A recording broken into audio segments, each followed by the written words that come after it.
datanya dulu ya. Dari awal September sampai kira-kira minggu lalu, ada lebih dari 1.400 nasabah yang dirawat di Pru Priority Hospital. Setelah kami periksa, klaim nasabah Prudential 11 tidak ditemukan adanya perbedaan penggunaan obat di rumah sakit pada waktu rumah sakit itu sudah menjadi Pru Priority Hospital maupun sebelumnya.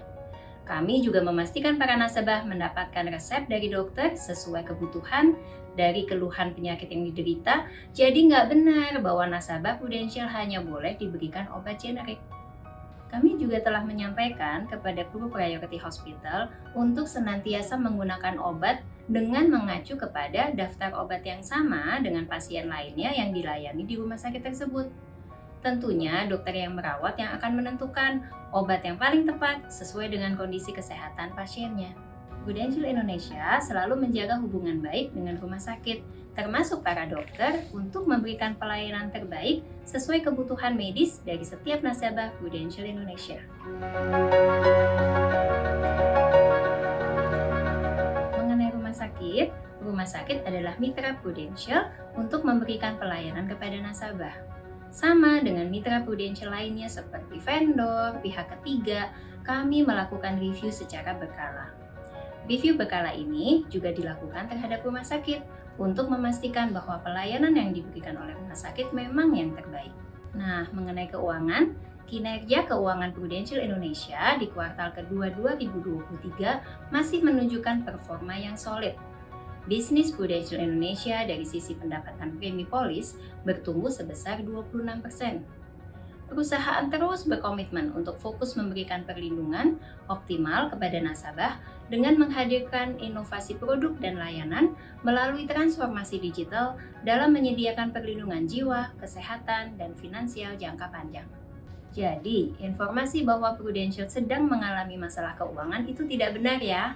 Laporan keuangan silahkan dilihat di website Prudential Indonesia.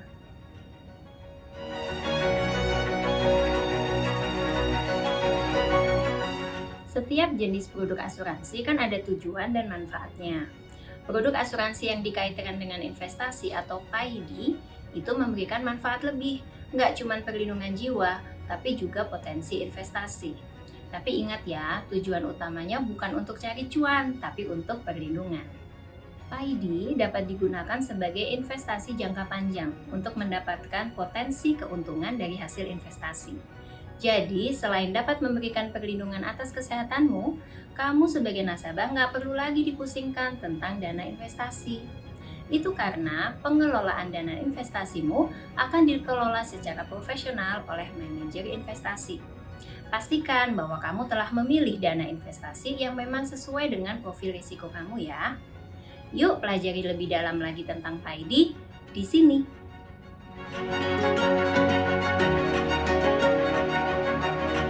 Ibarat kita lagi masak nih ya, semuanya pasti butuh proses kan?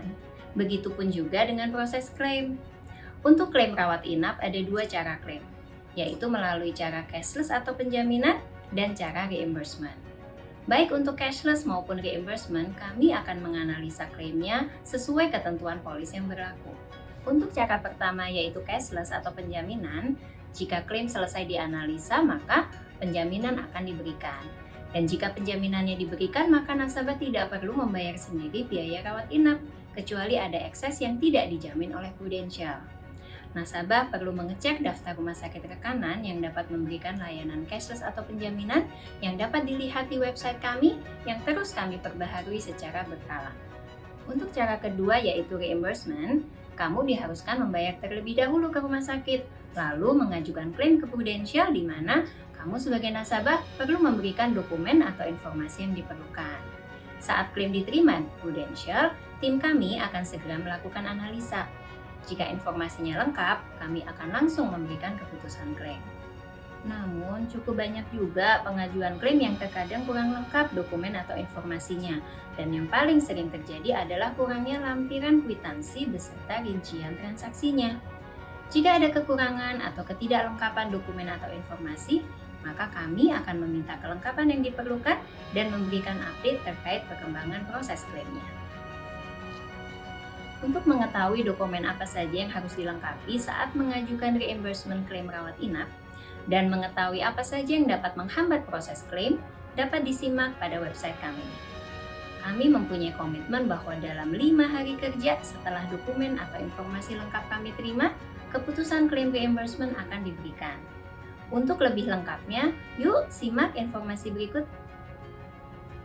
Nah, baik untuk cashless maupun reimbursement, kami selalu berupaya memberikan keputusan klaim secara jelas dan mudah dipahami. Terima kasih sudah menjadi sahabat Prudential. Salam sehat selalu.